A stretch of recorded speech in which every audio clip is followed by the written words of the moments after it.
It is a great honor to be invited to speak within one's own country on any topic to parents and professionals. But it is certainly the highest honor in anyone's career to be invited to another country to teach about a subject matter that one specializes in.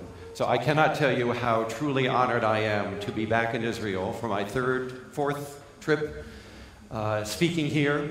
It's a country that I love. It's one that I brought my mother to many years ago when I was also speaking in Jerusalem, and she enjoyed it immensely. She's no longer with us, of course, but it was a wonderful experience for her and for myself as well. So it is truly a privilege to be invited back by Ariella, by Iris, to be assisted by the organization, by Itai and the audiovisual work that has been going on in preparation for this. So I just want to thank everyone before I begin, and particularly Iris for organizing this evening. So, thank you.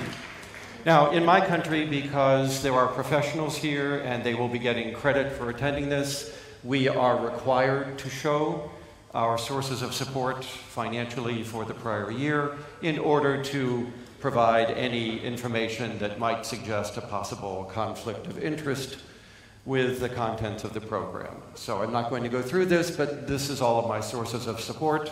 You would never know that I am semi-retired, but I am. I want to enjoy my grandchildren, and I have 2 grandsons in Richmond, Virginia, and so I spend more time with them. I'm going to be speaking to you on 2 different subjects, but they are related to each other today. The first one is going to be an in-depth exploration of the nature of ADHD. And I will show you that ADHD is a trivial name for what is a very serious problem in the psychological development of people with this disorder. So we're going to spend a lot of time going into the professional view of ADHD, and I hope you will see that it provides much greater insight into the disorder, into people who must live with this condition. It provides a great deal of information about how to assist them in coping with their deficits and disabilities. It also tells us how to rearrange the environment in order to make accommodations so that they can be more successful in their lives and more effective in dealing with the tasks that they must deal with. So that is the executive function view of ADHD, or what I will call EF for short. So let's take a deep dive, as we say in English, an in-depth exploration of what is wrong in the mind associated with this disorder, and then what can we do about it. This evening's presentation will be aimed more for parents, and I will be going into great detail on how parents should be addressing these deficits that we will talk about now in the brain's executive functions. So this one is more a program for professionals, although parents will often get a great deal out of this, and this evening will be somewhat more aimed toward a parent audience. But both groups should find this, I think, informative. Just so you know, I follow all research published in the world every week. Anything that might have implications for educating audiences like this, I will put into my presentation to keep you as up to date as possible about the research findings that have extraordinary significance for understanding and for managing this disorder. So you truly are going to be on the cutting edge of our information as I go through this evening. This is no small task. There are 30 to 50 research papers a week being published in science journals in the world. That is more than 12 to 1,500 articles a year. Since I haven't been back here in 10 to 12 years, that is probably close to 15 to 20,000 research papers that have appeared since the last time I addressed an audience like this. So there is much to do to bring you up to date. Let's begin. We all know that ADHD is diagnosed by the current criteria used in psychiatry and psychology, known as the DSM-5 for short. And very simply, these criteria spell out how we will recognize someone who might have this disorder given their behavior and given their history. And of course, the DSM says there are two dimensions of psychological development that are not developing on time in the individual. There is a delay or a lag in the emergence of these features. One of them is called inattention, and the other is hyperactive impulsive behavior, better abbreviated as an inhibition problem. These problems must be developmentally inappropriate and excessive or severe. They must last at least 6 months. They must have come on before the age of 12, although you can ignore the age of onset, it really isn't specific. As long as it is sometime during the developmental period, it doesn't matter. Whether it's age 12 or age 7 is of no consequence. But sometime during the development of the individual, preferably before they are 18 to 21 years of age, these symptoms should have appeared. Most importantly, for separating what is otherwise a sparkling personality, a vivacious, active person, from someone who may have a psychological condition, is there must be impairment in major life activities.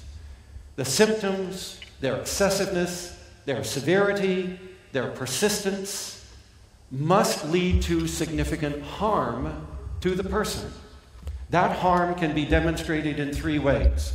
Either it increases the risk of death, which ADHD does, and I will speak about that tomorrow. ADHD shortens the human life expectancy. Second, does it lead to increased injury for the individual, morbidity? The answer to that, as you will see tomorrow, is absolutely yes. There is no condition that predisposes more to accidental injuries of all types than does ADHD. And third, it must lead to interference with functioning effectively in a major life activity, such as education, occupation, raising children, peer relationships, managing money, and so on. These are all major life activities for humans, and we must see that at least one or more of them has been disrupted.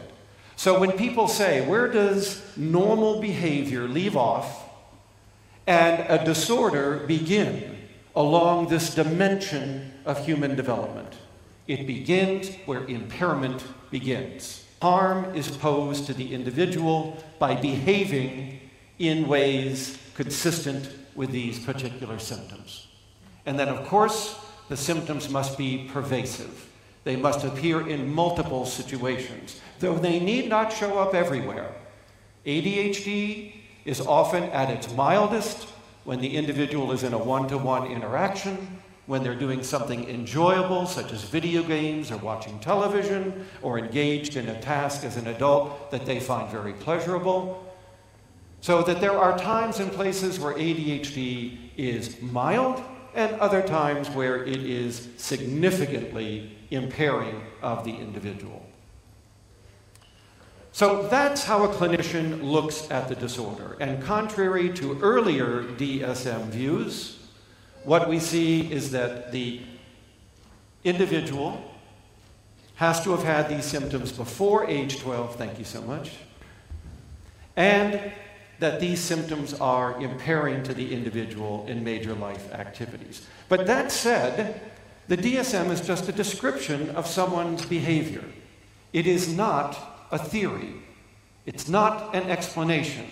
It doesn't tell us what is going on in the development of the mind to produce these symptoms that we see in inattention, distractibility, forgetfulness, hyperactivity, impulsivity.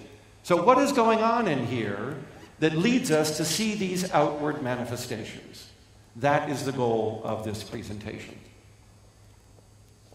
So let me tell you how a clinical researcher, such as myself, thinks about this condition. First, there is a dimension of impulsivity that appears earliest in development. The individual is very uninhibited, hyperactive, and impulsive. And these symptoms will emerge at least 2 to 4 years earlier than the later inattentive symptoms that we all pay so much attention to and concern about. So there are problems right at the start with the ability of the individual to inhibit action in particular situations.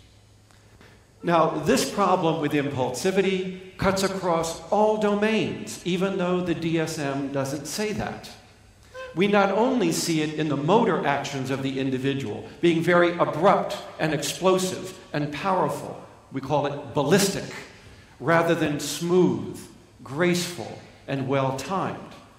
So that it's not just that they move a lot, they move abruptly and forcefully a lot. We also see it in their language, in their words, in the way they speak. And this, the DSM explains, through interrupting others, through excessive talking, through intruding on what other people may be doing. There's a verbal impulsivity. But coupled with that is something that most people don't think about. But there is a cognitive impulsivity. They are thinking too quickly. They are not spending time contemplating their thoughts. They're making decisions way too rapidly given their history, their learning, and the context that they are in. So there is a mental impulsivity, and it often leads to mental distractibility, not just being distracted by what's around you, but being distracted by what is going on in here, because all the thoughts are coming at you too quickly, and you don't consider them adequately. So there is a mental impulsivity. Another type of impulsivity not mentioned is a motivational impulsivity. What do I mean by that? People with ADHD opt for immediate rewards now. They have difficulty delaying gratification. They cannot defer their actions to earn a later, larger consequence. But as we all know from the 40 years or more of research by Walter Mischel and others, delay of gratification is crucial to adult functioning, and it can be measured very early in the life of a child. And ADHD individuals find it very difficult to delay that urge to be gratified right now, so that they are little reward-seeking missiles looking for whatever is fun or entertaining to do here, now, in the moment. And they find it very difficult to aim their behavior toward a delayed reward. But we know that the delayed rewards are the more important ones. They're the more meaningful ones. They're the ones that create success in our life. And they can't defer and wait for that to happen. They have what an economist would call a high time preference. They want what they want now. And if it's delayed by any extent, then it loses its value to them. The more it's delayed, the less value it has. Now, right there is a lesson for parents and clinicians. If you are threatening things in the future, or if you are promising a reward several days from now for what they must do now, you lose. They cannot respond to that kind of an arrangement. They are governed by the moment. And as the great psychologist Virginia Douglas said more than 35 years ago, if you want to manage ADHD, you manage the now, the moment. You don't talk about later or the future. You manage what's around them in the moment, and you manage them. Because that's where they live. They live in the now. That's a motivational problem. And then, of course, there is the newly recognized deficit that isn't even mentioned in the DSM, but on which I will talk for an hour tomorrow. ADHD, at its core, has an emotional impulsiveness. So that problems with emotion regulation are just as problematic as the attention problems that we name the disorder after. So I will have much more to say about that tomorrow. What are these emotional problems? What kinds of difficulties do they create? How do we distinguish them from mood disorders or other psychiatric disorders that affect emotion and mood? And then what does that mean for management? So I hope you'll join me tomorrow for that discussion, and I won't go into it much more in this presentation. But we need to recognize that emotional impulsivity is as problematic for the person with ADHD as is their inattentive, distractible, and forgetful symptoms. So you can see then there's a lot more going on in the head in ADHD than the term ADHD implies. This is no attention disorder. So what is it? Well, let's look at the attention symptoms and find out. First of all, to call something an attention deficit is too ambiguous. There are 6 kinds of attention in the human brain. ADHD doesn't interrupt all 6 of them. So it helps us to understand which one this disorder interferes with. Because frankly, all psychiatric disorders interfere with aspects of attention. For someone to come in and tell me that they're inattentive is of no use to me in differentiating one disorder from another. Anxiety, depression, autism, bipolar disorder.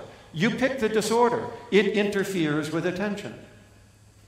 So what is more helpful is to know the kind of inattentiveness you have, because that begins to differentiate disorders from each other.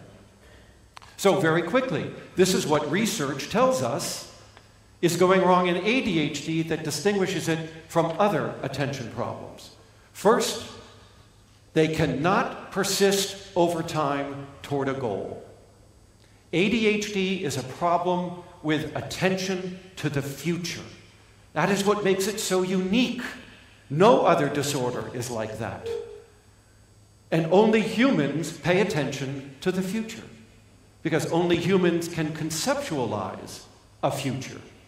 So this is a very unique type of attention that is possessed only by our species and only to this degree. And that is what ADHD destroys: the ability to persist over time toward a goal and to the future more generally. They pay attention to the now just fine, and that's the problem. The now isn't that important. What is coming next is. Are you ready? Are you prepared? Are you on time? Are you organized for this? And if you have not planned for this, can you solve the problem to get to that goal? So we have a problem with persistence over time toward the future and tasks. Second, they can't resist reacting to irrelevant events around them. You call this distractibility. Psychologists call it resistance to distraction. Because it's not that they perceive distractions better than you do. They don't. It's that they react to them, and you don't.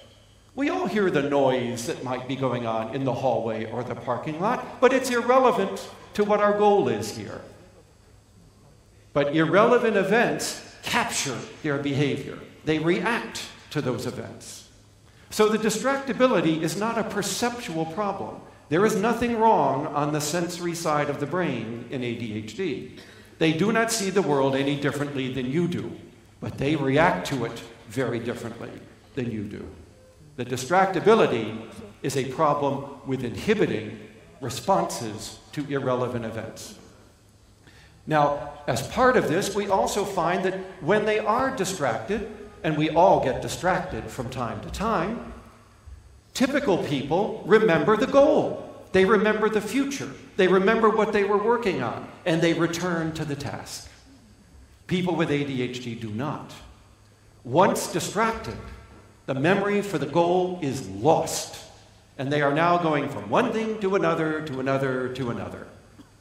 Now, the ability to re-engage a goal is not a part of attention. It is working memory. Working memory is a very special type of memory granted to us by our frontal lobe. It is memory put to work. It is remembering to do, not remembering facts, knowledge, information, but what was the goal? What was the plan? What were the steps I was following to get there? And where did I leave off in that sequence? And of course, that is what they lose. So they have a severe working memory disorder. And when you get to be older than 55, which I clearly am, so will you. Because what you lose in aging, as you get into your later years in life, is your working memory, not your memory. Right? You can remember your childhood just fine, but you can't remember why you went outside. Was it to get the mail? To get the newspaper? To weed the garden? Who knows? Because once you get out there, the world captures your behavior, and the goal is forgotten. Welcome to my life. So there is a problem with holding in mind what you're supposed to be doing, remembering so as to do. And they can't do that. And that's the source of the forgetfulness that we complain about in daily life. It is a working memory disorder. In addition to that, what we find is that they don't monitor their behavior very well. So it's not that they're not monitoring the future, they're not even monitoring themselves very well. So what is not mentioned in DSM is there's a deficit in self-awareness. And that leads the person with ADHD to believe that they're actually functioning better than they are. And we call this a positive illusory bias, which means that if you ask them, how do you drive? How do you handle money? How do you get along with others? How many friends do you have? How are you doing in school? Oh, pretty good. They're failing miserably. They're about to be expelled. They have 5 times more auto accidents than you do, but they drive pretty well. Right? They're not lying. They just don't monitor their behavior, and as a result, they don't appreciate the deficits that they may have and the impairments that this leads to, as well as someone else might. So they're rather sincere when they tell you this, but they're wrong. And that's why the DSM requires that you must corroborate what they tell you through other sources. That's a new criterion. We never had that before, and we have it now, and that's why. Because they are not accurate reporters of their own behavior and deficits until they reach about 30 to 35 years of age. And even after that, I wouldn't trust it. I would still check it out with others. Now, you may not know it, but I've just mentioned 6 of the brain's 7 executive functions. So already we can see that ADHD might be an executive disorder. It is EFDD, not ADHD. Well, is it? Let's find out. Currently, the term EF, executive functioning, is being used extensively in the media, in neuroscience, in neuropsychology, in psychiatry, and even in education now. There are books on executive functioning in the classroom. You would think that we would know what we're talking about. After all, you hear things like this. It's a popular term. It typically refers to those mental abilities we need to accomplish a goal. That all sounds very good, very specific. It isn't. It's really a larger term that contains maybe 7, 8, 10, 30 different mental abilities. Just depends on who you read as to how many components there are in EF. We can all agree that it's related to self-regulation. The executive system allows us to control our own behavior. And most of us would agree with Luria that this is the highest mental faculty of humans. Indeed, I would go so far as to say this is how we survive. This is the human's major adaptation. And if that's true, then, if it is failing, your survival may be at risk. And of course, all would agree that to a large extent, the executive system is being mediated by the frontal lobes, particularly the prefrontal cortex just behind the forehead. It all sounds wonderful. You know, as we say in the US, sort of like patriotism, motherhood, and apple pie. Who would disagree with this, right? The problem is, as a scientist, it's pretty meaningless. It's not specific, it's not precise. I can't use it to tell which of the brain's 200 mental faculties I can call executive and non-executive. It's of no value for me whatsoever. To say that it has to do with goal-directed behavior doesn't help, because I can walk toward my goal, but no one would include walking as an executive function. But it is goal-directed, as are many other abilities such as language, vision, interacting with others. But those aren't executive either. So we need something more precise to help us out. And until we get that, we're going to have these kinds of problems. Number one, there's no theory of executive functioning out there around which there is any consensus. Indeed, there's very little sensitivity at all.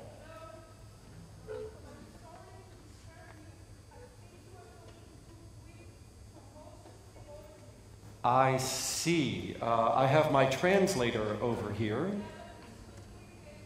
Yeah, one moment. Okay. All right, well, then I'll go a little slower, but we're going to get less information. Okay, thank you for reminding me. I thought we had translation, so that those of you who have trouble with English might have some difficulty. Iris? This way? No problem. No. I could go slower, I just won't teach as much. So let's understand, there is no current accepted definition or theory of executive functioning. That's a problem.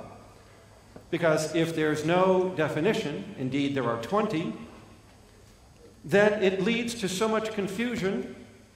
Other authors, Koziol, for instance, have argued that we should just abandon the term entirely. It's meaningless. We can't agree on anything, so get rid of it. I think it can be rescued, but I agree with him, it has serious problems. Also, we have people saying it's a meta-construct. All right, so what? How many components are in it? Surveys show up to 33. After all, if there's no theory and there's no definition, it can be whatever you want it to be. And it can have as many components as you happen to think would be appropriate. Now you see why there's no advancement in this field. This field has not moved forward for the last 20 years. You would think that it had, but it hasn't. And it won't until these problems get solved. But there's more to it than that, because we evaluate people for their executive abilities. We use 6-hour test batteries designed to capture each of these components. But if we don't know how many components there are, and we don't have a definition, then any assessment could qualify as an executive assessment. All bets are off. You can test whatever you want to, you can call it what you want to, no one can challenge you, because there's no gold standard for what executive functioning is. And that leads to a mess. Confusion in clinical practice. Confusion in reports about patients. What tests were given? What do those tests mean? Were they appropriate? Everybody has their own little pet test battery.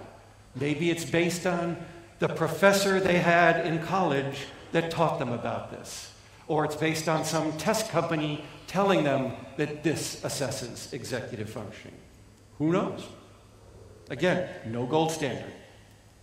The problem is that every day, in my country in particular, tens of thousands of people are having major decisions on the basis of those test batteries.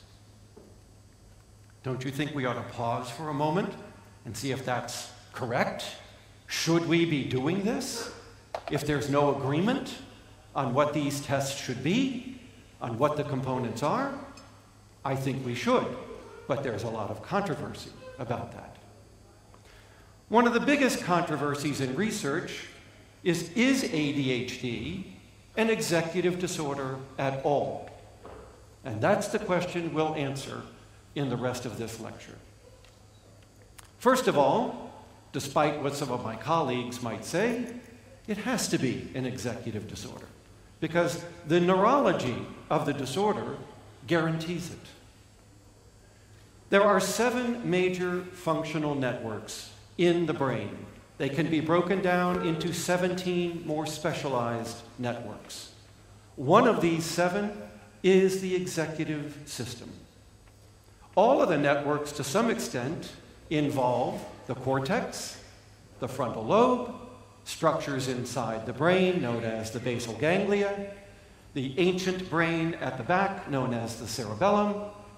All of the networks involve these structures to some extent, but the executive network does especially. Now, when we study the brains of people with ADHD using neuroimaging or other technology, we find there are at least 5 or 6 brain regions that are less developed by about 10% smaller. They are less mature by about 3 years. They are less active, about 25% or more less active, and functional. And these are the regions. I won't spend time on them because they're not so much of importance to this presentation, other than to say that every one of them is involved in the executive network. So based on the neuroanatomy of ADHD, it has to be EFDD. And that was proven more than a decade ago in this wonderful paper by Philip Shaw, conducted in Canada and the United States. This is the very first developmental imaging study of ADHD. Over 200 children with ADHD and a control group underwent neuroimaging every 2 years for 10 years. Based on the findings, you can compute how delayed areas of the brain are in their maturation. And that is what you see here. The greater the delay, the darker the color. And I want you to notice that it is the frontal areas, particularly the prefrontal executive brain, that is the most delayed. This was clear evidence that ADHD is in the head, that ADHD is related to the brain, particularly the executive brain, and that it is involving a substantial lag in the maturation of these areas. Case closed. All the neuroimaging findings since then have supported this interpretation of ADHD and its neurological development. One surprise, this is the area that was maturing too early in people with ADHD. It's the motor strip. It's what makes you active. So we have an early maturing motor brain and a late maturing executive that should be controlling it. Hence, hyperactivity. Then there's the neuropsychology of the brain that's involved in ADHD. There are 4 executive circuits that are involved in the larger executive brain. We see them here. The first is from the frontal lobe, the outside of the brain, back into the parietal and temporal area. This is self-awareness. This is where we monitor the external world, our actions within it, and our internal states. The second executive circuit is from the frontal lobe back into the basal ganglia, especially the striatum. This is known as the what circuit. What I hold in mind guides what I do and helps me to inhibit what is not related to the goal. It's called the cold executive circuit. Working memory, what I hold in mind, guides what I am doing right now. This is the circuit that we are losing as we age. The third circuit goes from, again, the frontal lobe, all the way through the central brain, the basal ganglia, and back to the ancient brain, the cerebellum. This is the timing circuit of the brain. Because we all know, if you think about it, that when you do something is as crucial to its success as what you plan to do. Time is everything to a human. This is the timing circuit. It is responsible for your sense of time, and especially your ability to use that internal sense of time to plan, to decide when and where I will do what I'm supposed to do. This explains why ADHD is the worst psychiatric disorder you can have when it comes to time management.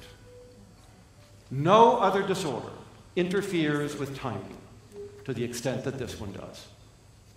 Indeed, it's one of the most discriminating features about this disorder. Now you know why they're late, never ready, never on time, can't sense time, don't know how much time is left, and actually don't care how much time is left. They live in the now, and that circuit tells you why. There's no future, not if you have this disorder. So that the future is coming at you and you're unprepared for it. It's like going outside the Intercontinental Hotel where I'm staying and standing in the surf and turning backward. You have no idea what is coming at you, right? And it will slap you silly. And that's what it's like to have this disorder. The future is just slapping you around. And you can't get ready for it. You can't even sense it's coming.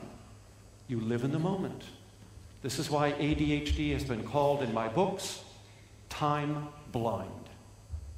You are nearsighted to the future. You can only deal with events that are imminent, at hand, here, and not for what is coming at you. It is one of the most important pieces of information coming out of the executive view of ADHD. You would never guess this from the attention view. But time is everything, and they can't deal with it. The next circuit is the emotion regulation. We'll discuss it in more detail tomorrow. But it goes from the frontal lobe, through the midline of the frontal lobe, to that little amygdala. Let's see if I can, right there. And from there to the limbic system, the emotional brain.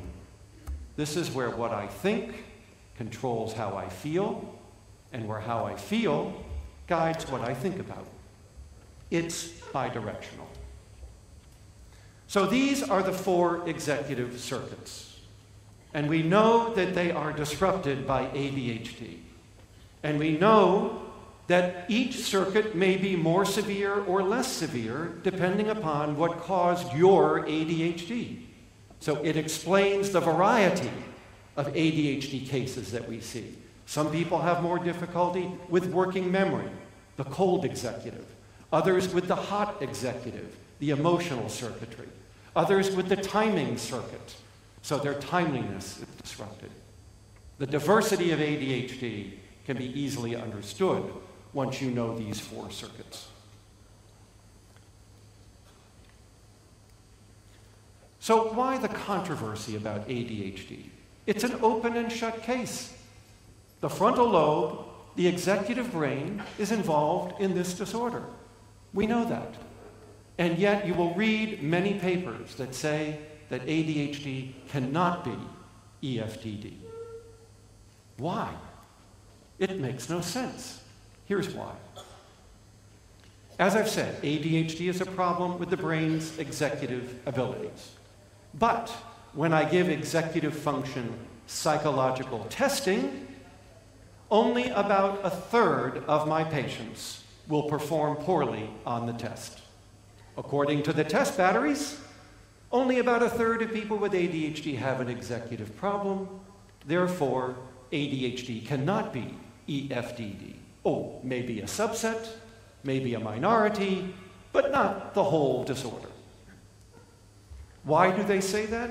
Because they've been trained to believe that the test is the gold standard for the evaluation of executive functioning. And so if it's not revealed by the test, you can't have an executive disorder. Well, hold on a second. More recently, in the past decade, rating scales of executive functioning have been developed and validated and normed, at least within the United States, and they assess how well you function in your executive functions in daily life. And look, almost everybody with ADHD fails the rating scales. Scores in the bottom 7% of the population. So which is it? Is it a minority that has executive deficits? Or, as the rating scales suggest, is it almost all of them? And that's the controversy. If you think the tests are the gold standard, then you don't think ADHD is EFDD. If you believe in the rating scales, as I do, the rating scales tell the truth. The tests are wrong. So which approach is better? Well, we've actually studied that, and the answer is shocking to many of my colleagues, but we're scientists.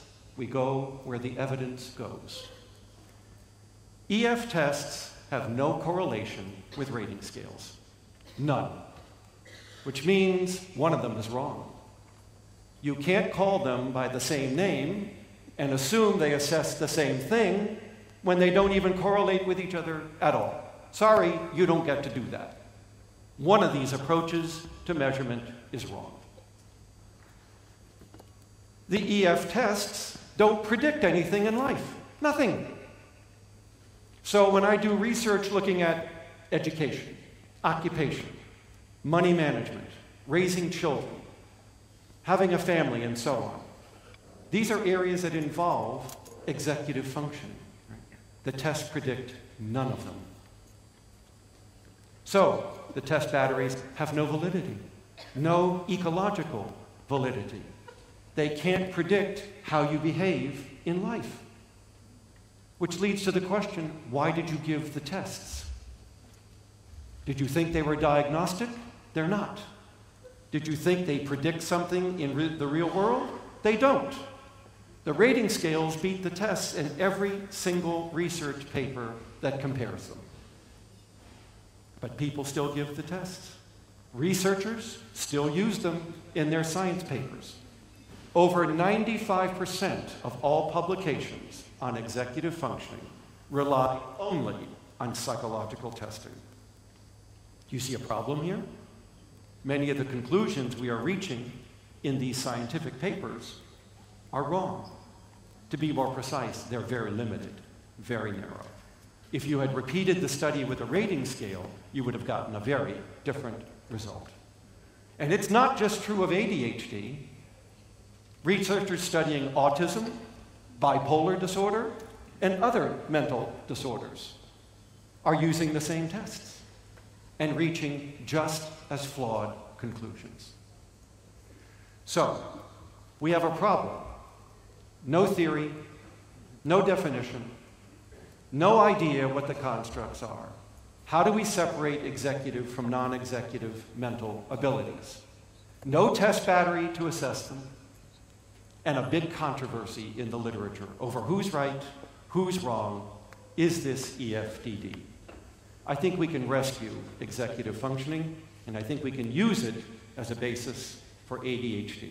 And I've written at least 2 books on this subject and reviewed the literature several times in order to come up with and support this theory. So hold on tight. because here we go. How can we save this term from annihilation? First of all of us agree that EF is self-regulation. These are the mental abilities you need to manage yourself over time for your welfare. If it is self-regulation, oh boy, does that help me out, because we've had a definition of self-regulation for 50 years. And it's very specific. Self-control is any action you direct at yourself that alters your behavior to change your future. An action to the self that modifies what I would do in order to improve a delayed consequence, to make it more or less likely. Self-control is always future-directed. It's aimed at the later, at what comes next. So how can we use that to rescue the term EF? EF is the action you do to yourself. Very precise. What are you doing that is changing your behavior? Now I have an operational definition. I can go through all 200 mental abilities, and I can pick the ones that are executive, because they're self-directed. You're using them on yourself to guide your behavior to change your future. So walking doesn't qualify. Speech doesn't qualify. Nor does vision or any other human perceptual or psychological ability, unless it is self-directed. And at the moment you direct it at yourself to change what you would do in order to improve your future, it has become an executive action. So you see, we've rescued the term. Executive functions are self-directed actions. Now, there are 7 things that humans do in order to control and change their behavior to change the future. Understand, all of them, all 7, involve these 3 things. First, they are directed at you, not at the world. You do this to yourself. Second, these become inhibited over development. They start out as visible in little children, but by the time they reach 30 years of age, they're all mental. They leave you with a Swiss Army knife of mind tools that you are using to manage yourself. And all of them develop the ability to guide behavior.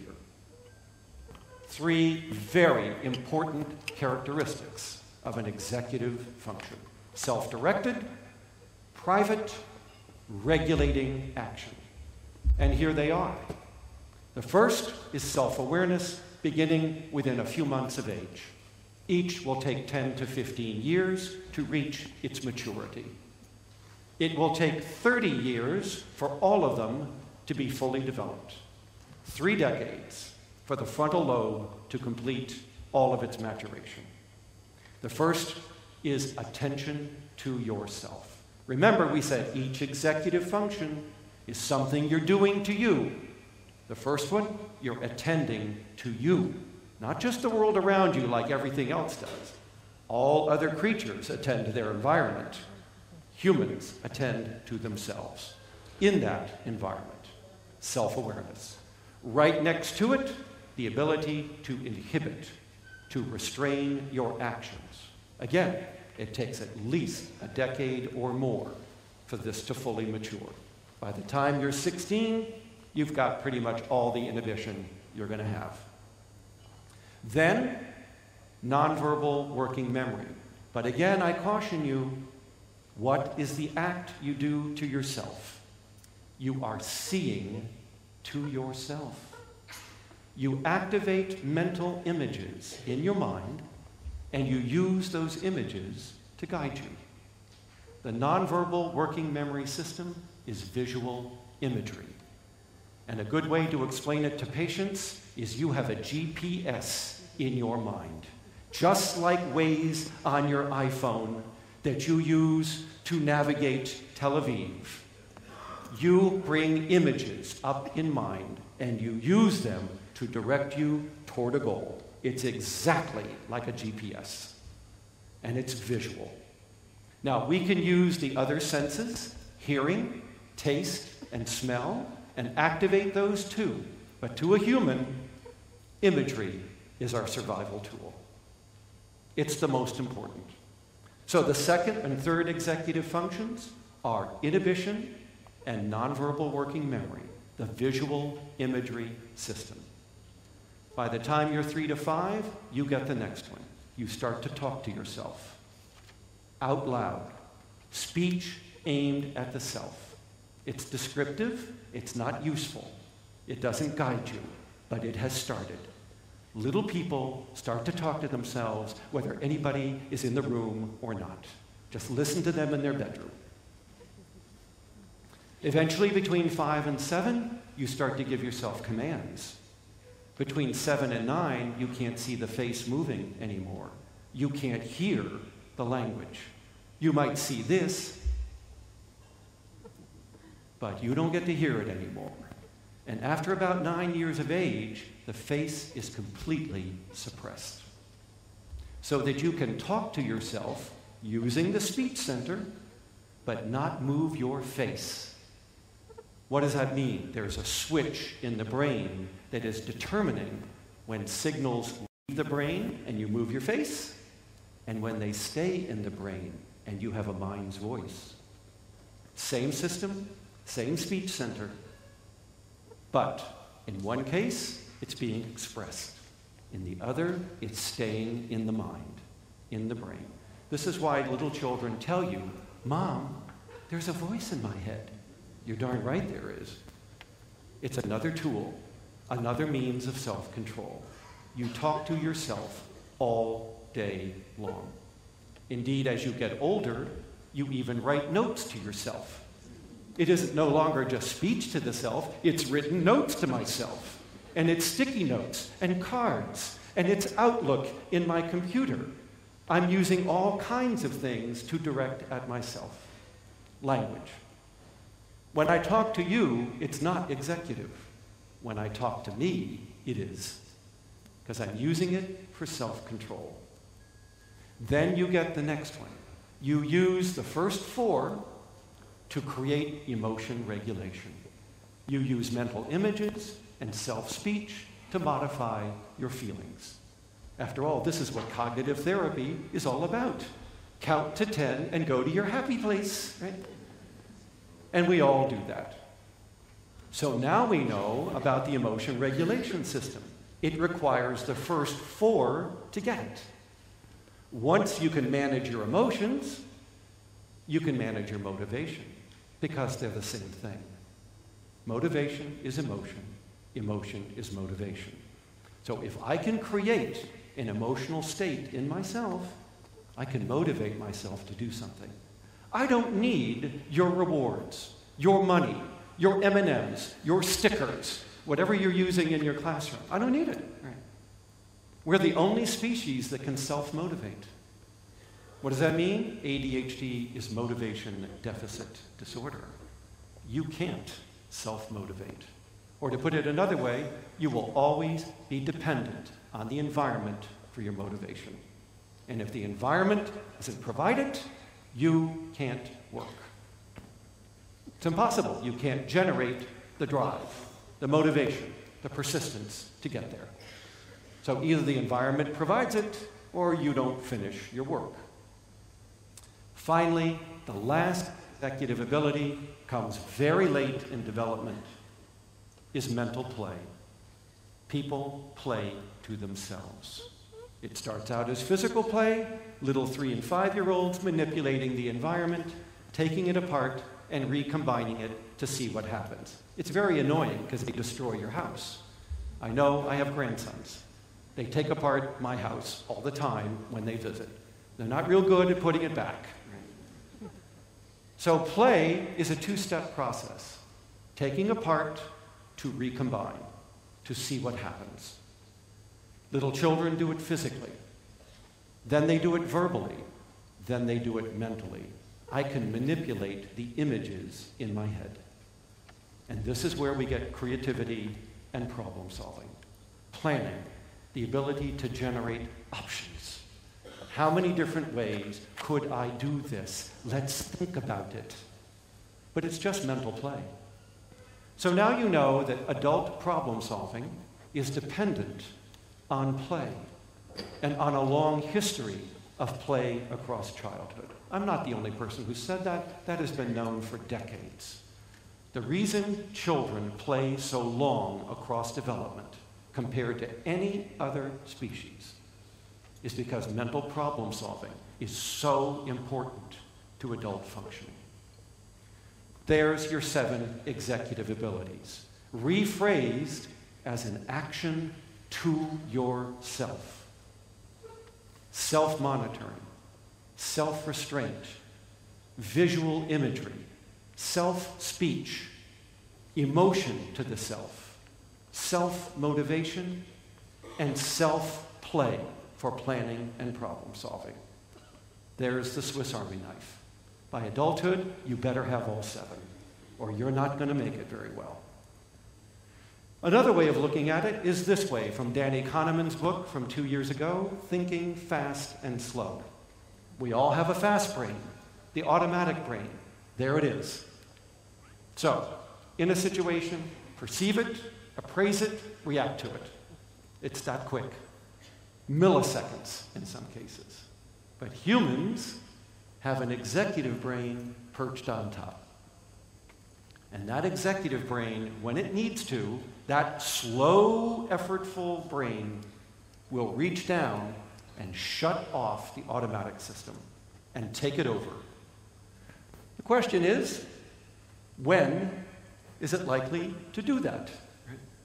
What engages the executive brain? Time doesn't permit me to go through all of them, but you see the list. Whoops, right. Hold on just a second. Right on the bottom.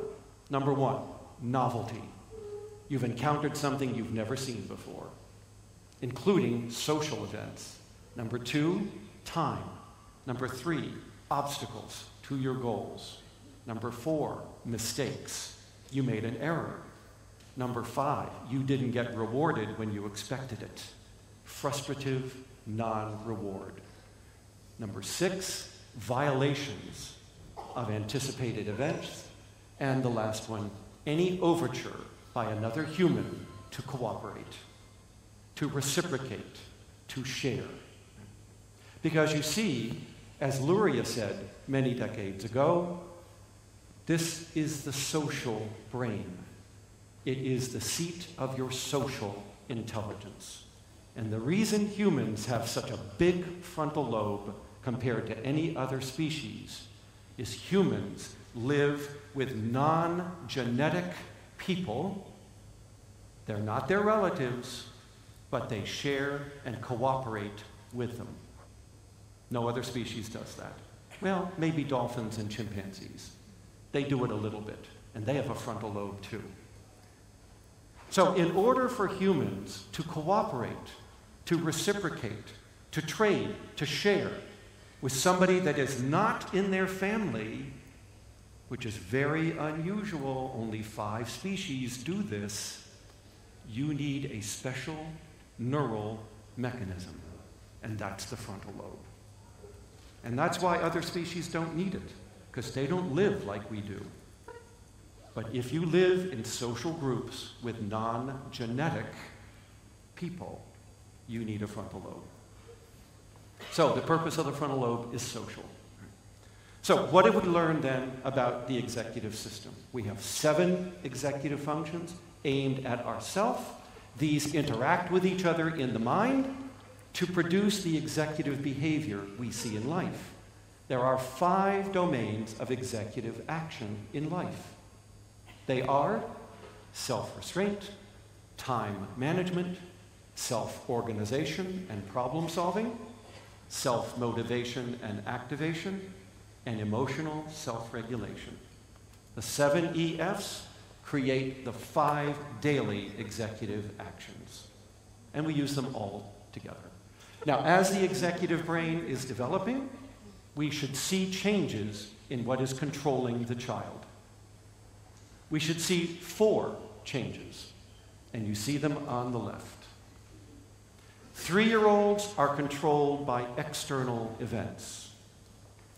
As you develop over 30 years, you become controlled by mental representations, held in working memory. External to internal, public to mental. This leads to the second change. Little children must be controlled by others. By the time you're 30, you self-regulate. You don't need your mother to wake you up in the morning, I hope. That leads to the third change. You begin to see a window on time open. You begin to look back, to look ahead. Hindsight leads to foresight. The word sight is no mistake. It's visual imagery. You can reactivate your past to use it to guide you to your future. The GPS of the brain. And then finally, you go from preferring immediate rewards in the now to preferring delayed, larger rewards, deferred gratification. When you're 3, you're on the left. When you're 30, you better be on the right. ADHD delays that sequence by 25 to 40%. So if you want to know where a person with ADHD is, particularly in childhood, up to age 30 or so, subtract about 30% off their age. They're much more like a younger person in being controlled by external events, the influence of others. Now, no sense of time and immediate rewards. That's a very good description of ADHD. Now, we also have learned, it's controversial, but I happen to agree with it, that executive abilities are limited. There's only so much willpower in that brain. So if you use your executive abilities too much, too long, too frequent, too many, you lose the fuel tank. You lose your willpower, your effort. And this is why people with ADHD will tell you it takes them 7 times more effort to do what you do effortlessly. They are exhausting the tank. That's the child at the end of the school day. And you want to do homework? Good luck. Let's not forget that other factors can also deplete the fuel tank. Illness, stress, substance abuse, and so on. But it's important to remember there is a limited capacity for self-control. And if you deplete it too quickly, you leave the person exposed to self-regulation failures in the next situation. Something people don't think about. You can exhaust this system, and you're in trouble. In the next situation where you needed to show restraint, you don't show any at all. So be careful when it comes to taxing the executive system. So as I said, why do we have this frontal lobe? For all these social purposes. It's the social brain. And if it's not developing well, this is what you're going to lose. Not your ability to do mental arithmetic. Oh, that'll be a byproduct because you can't hold things in mind. Not your ability to comprehend what you read. Again, that's a byproduct. You need working memory to comprehend what you read. But the real purpose of that frontal lobe is for building social networks. And that is how we live. That is how we survive. And that is what is in jeopardy if you have this disorder. So let's take a look at how ADHD fits in with all of this. There is one domain of executive functioning. We call it self-regulation.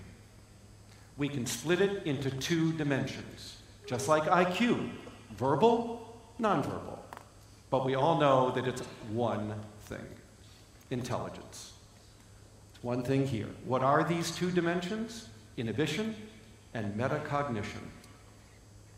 It helps if we subdivide those into very narrow executive components. We get a little bit more explanation. a little bit more prediction. But let's not forget, they're all part of one giant construct, EF. And you see the kinds of inhibition and the kinds of working memory and planning over here. Now, where does ADHD fit in? Obviously. The hyperactive impulsive dimension is simply the inhibitory dimension, and the attention dimension is not attention. It is metacognition. Those are your two symptom dimensions. So ADHD is EFDD with the wrong name. What have we learned from this? What can you take out of here today? Take it to the bank. As William James said, the value of an idea when it differs from another idea is which one is the most useful. Which one can I apply in my life? So do you want the attention deficit view, which tells you nothing other than go to Starbucks, have a coffee, right? Or do you want the executive point of view, which tells you all of this? First, ADHD is not a knowledge disorder, unlike learning disabilities, intellectual disability, autism. ADHD is a very different animal. Think of your brain as coming in two parts. There is the back part where you know stuff, you learn about your world. There is the front part where you apply it in daily life. Knowledge, performance, knowing, doing. ADHD separates these. I don't care how much you know, you can't use it. You will not function as effectively as others, even though you know what to do. So we have a performance disorder, folks, not a knowledge disorder. What does that mean? Stop teaching so much. They're not stupid. They know what other people their age usually know. Unless you adopted them from a Romanian orphanage, they're pretty up to date on what other people know. Where they differ is they can't use it. They can't apply it at the moment in life where that knowledge should have come forward to guide behavior over time. The mental representations don't work. They don't regulate you so that what you know doesn't control what you do. That is a crucial distinction, because if you don't make it, you will keep making the same mistake with your patients. You will keep teaching them skills. Let me show you how to share. Let me show you how to cooperate. Let me teach you time management. Let me teach you how to organize. Teach, teach, teach. You're teaching to the back of the brain. They don't need you. They know that, right? You must help them apply that now, here, in the moment where that knowledge is crucial to use it. The term is the point of performance. The point of performance is a place in your life where you should be applying this knowledge, and you're not. So what have we learned about ADHD? It disrupts all 7 executive functions. It leaves you blind to time. It means you can't organize behavior, especially complex behavior, over time toward the future. You call that a short attention span, but it isn't. They cannot string together complex sequences to bridge time. That's a very different view, and that ain't no attention problem. To put it another way, ADHD is intention deficit disorder. Because when you think about the future, you're thinking about your intentions, not your attention. Remember, they attend to the now just fine. So it's a performance disorder. It's a problem with using what you know, not knowing what to do. It's a problem with the when and the where I should be using my knowledge, not of what I should be doing there. And it means that all treatment must be at the point of performance. Because if you have a performance disorder, only point of performance intervention will treat it. If you work with someone in an office for an hour a week, or you pull them out of their class and work with them one-on-one, you have done nothing. Absolutely nothing. Because you're not at the point of performance. And that's where they need the help. So that's the second thing we've learned from the theory. It's not only a disorder of performance. Treatment must be at the point where performance is problematic. If it isn't, it won't work. The third thing that comes out of the EF view, I find absolutely crucial to helping families understand their children and loved ones understand their adults. It's the concept of your executive age. You know about your chronological age. We know about your intellectual age, your mental age.